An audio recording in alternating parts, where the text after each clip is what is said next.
Bugs, we swat them, we curse them, but sometimes, they solve crimes. From medieval murder mysteries to cold cases cracked wide open, this video dives into the fascinating world of forensic entomology. Get ready to meet the tiniest detectives on the planet, because when it comes to catching criminals, these creepy crawlies can be the biggest heroes. Horror history. Imagine solving a murder not with fingerprints, but with flies. That's exactly what happened in 13th century China. Meet Sun Tzu, a lawyer and death investigator who was basically the CSI guy of his time. He wasn't messing around with hunches. He wrote a book, The Washing Away of Wrongs, in 1247, packed with tips for solving crimes the right way. This book wasn't just dry legal jargon. It even included a real-life case Tzu cracked in 1235 using flies. The victim was slashed to death, and Tzu had a hunch the murder weapon was hiding in plain sight. He gathered the village men and their sickles, then unleashed his secret weapon, observation. Here's the cool part. Flies swarmed around one particular sickle. Tzu figured these weren't just any flies, they were drawn to something invisible clinging to the weapon, most likely blood. Feeling the pressure, the murderer cracked and confessed. Talk about a case closed faster than a fly on flypaper. Tzu's bug-eyed investigation wasn't just a lucky guess. His keen eye for detail and careful documentation laid the groundwork for a whole field of science, forensic entomology, fancy term for using insects to solve crimes. His book became a bestseller, introducing the idea that creepy crawlies could be crime-fighting partners. Even today, The Washing Away of Wrongs is still studied and shows how much we can learn from the tiniest of creatures. Imagine moving into your dream Parisian apartment, only to find a mummified baby chilling behind the wall. That's the nightmare that unfolded for some unsuspecting folks in 1855. Investigators were stumped. Whodunit? Were the new tenants hiding a dark secret, or did the creepy crawlies hold the key? Enter Dr. Bergeret Darbois, a real-life Sherlock Holmes with a magnifying glass and a fascination with bugs.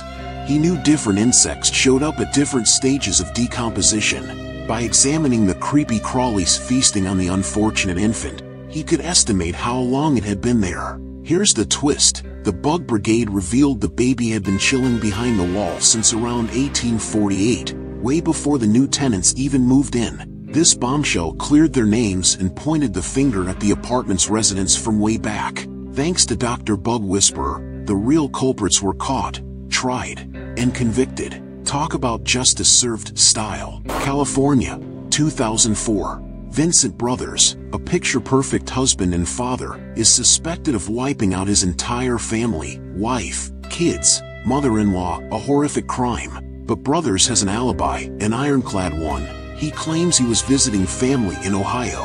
Case closed. Right? Wrong. Enter the FBI, with a hunch and a secret weapon, a bug expert. Dr. Lynn Kimsey isn't your average bug enthusiast. This entomologist is a CSI whiz with a magnifying glass, and she sets her sights on Vincent's rental car. She meticulously examines the radiator and air filter, these car parts acting as a graveyard for unsuspecting insects. Here's the shocker. The bug bodies belong to species that only live west of the Rocky Mountains. No way these hitchhikers came from Ohio. The plot thickens. Not only did the bugs expose Brothers' location lie, but they also became creepy timekeepers. The types of insects present revealed the car was driven in California during the murders. Plus, the lack of day-loving bugs hinted the car was mostly on the road at night, prime time for someone trying to hide their dirty deeds. With the bugs singing their chorus of guilt, the case against Vincent Brothers crumbled. In 2007, a jury saw through his facade and delivered a guilty verdict on all murder charges. Justice, though delayed, was served, thanks in part to some very observant insects. Imagine the horror. Your stepkids vanish, and 2 months later, tiny skulls are found in a graveyard. That's what happened in 1997 when Kevin Neal reported his stepchildren missing. But the real nightmare was just beginning. The remains were badly decomposed, but forensic entomologists, the CSI folks of the bug world, swooped in. They studied the blowflies buzzing around. These little guys leave a calling card in the form of egg patterns that tell a story. In this case, the pattern screamed asphyxiation, not a shooting or stabbing. But wait, Neil claimed he was innocent. Here's where things got even buggier. The entomologists studied the specific flies present and how long they'd been chilling with the bodies. Using fancy science and weather data, they figured out exactly when the kids died. Between July 9th and 14th. Guess when Neil was conveniently out of the picture? Right after July 14th, busted. Neil's alibi went splattered like a bug on a windshield. The evidence from those tiny flies helped convict him of murder. Gone without a trace in 2004, Jonathan Blackwell seemed to vanish from thin air. But 2 years later, his remains surfaced in a shallow North Carolina grave. Here's the creepy part. Maggots, usually found on fresh bodies, were buzzing around. Something didn't add up.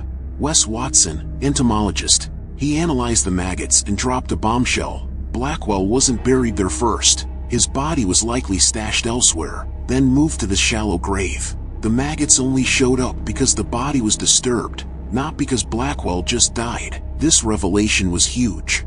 It meant someone moved the body, and that someone was probably the killer. The bugs became star witnesses, pointing the finger at Stacy Maurice Webster. Guess what? Webster conveniently turned himself in soon after. In 2010, thanks in part to the incriminating maggots, Webster was convicted of murder. Talk about a nightmare. Stephen Truscott, a mere 14-year-old in 1958 Canada, was sentenced to death for the murder of his friend, Lynn Harper. They were last seen riding bikes together, but tragedy struck when Lynn vanished. 2 days later, the unthinkable, she was found dead. Evidence seemed to stack against Truscott. Witnesses saw them together, then Truscott was alone later. Investigators figured he squeezed the murder into that 1-hour window. Based on clues in Lynn's stomach, they believed she died around 7:45 p.m. Truscott was convicted and faced the gallows, thankfully spared due to his age. Years later, a glimmer of hope. Released on parole in 1969, Truscott tirelessly fought to clear his name. Enter the unlikely heroes, maggots. An entomologist, Richard Merritt, examined old crime scene photos, focusing on the insects found on Lynn's body. By studying their development, he dropped a bombshell. Lynn couldn't have died that night. The maggots, nature's tiny detectives, told a different story. She likely died the next morning. This revelation shattered the prosecution's case, exonerating Truscott. After 48 agonizing years, justice finally prevailed. This case is a stark reminder that even the smallest creatures can hold the key to truth, even decades later. May 4th, 2004. Kristine Switzer is found dead in an abandoned building, riddled with bullets. No witnesses, no leads. The case seemed like a dead end. William Tadero, entomologist, with a magnifying glass and a knack for solving crimes. He examined the maggots buzzing around the body. By studying their growth stages, Tadero figured out Kristine died between April 25th and 27th. Here's the twist. It was pretty chilly then, slowing down maggot growth, but the abandoned building must have been a bit warmer than outside, giving the maggots a little boost. Using his bug knowledge and weather data, Tadero narrowed down the time frame even more. This critical info helped investigators piece together the puzzle. A woman named Lenora Mayalo came forward, admitting she was with Kristine on April 26th, along with a guy named Augustus Stewart. Things went south. Stewart thought Kristine was a snitch and shot her dead. Thanks to Tadero's bug detective work, the maggots helped pinpoint the time frame of the crime. This, along with Mayalo's confession, led to Stewart's conviction for murder. San Diego, 2002. 7-year-old Danielle Van Dam vanished from her home, leaving a community in shock. Neighbor David Westerfield offered a shaky alibi, a solo RV trip to the desert. But things got weird fast. Westerfield showed up at a dry cleaner, disheveled and barefoot, with items later linked to Danielle. Police placed him under constant watch and impounded his RV. The truth unraveled like a twisted movie plot. Turns out, Danielle had even sold cookies to Westerfield.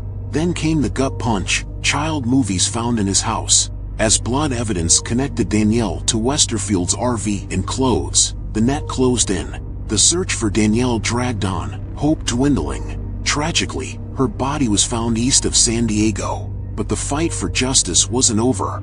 Westerfield's defense brought in bug experts, claiming that flies first laid eggs on Danielle's body sometime in mid-February after he was under watch. The twist? These experts couldn't agree on the exact timeline, leaving a gaping hole in their argument. With his alibi in tatters, Westerfield was convicted and sentenced to death. This case serves as a chilling reminder that evil can lurk where you least expect it. Britain in 1935 wasn't all tea and crumpets. Buck Ruxton, a jealous fella who went totally bonkers and whacked his wife, Isabella, and their maid, Mary. To cover his tracks, he chopped them up like a twisted butcher.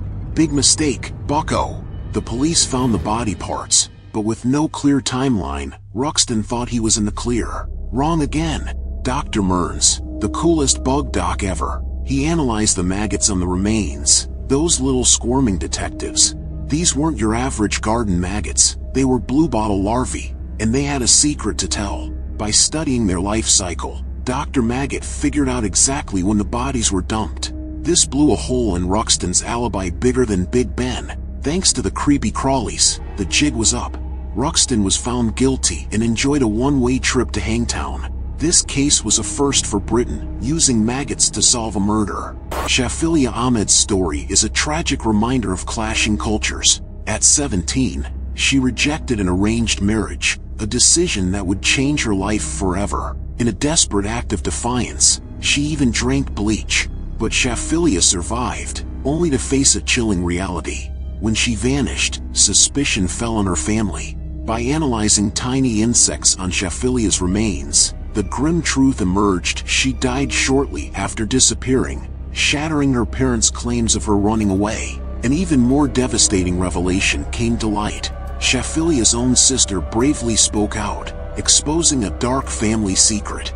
Shafelea's defiance cost her life, taken by the very people who were supposed to love her most. In a landmark case, Shafelea's parents were brought to justice. This horrific story exposes the cruel reality of forced marriages. So next time you see a fly buzzing around, remember it might just be a tiny crime fighter in disguise. Forensic entomology is a powerful tool, proving that even the smallest creatures can hold the key to justice. Comment down your opinion about the mentioned cases and the insects you dislike and why. If you learned anything new, then please like and subscribe. That will motivate me to post videos like this. So chill, seekers. See you in the next suspenseful video.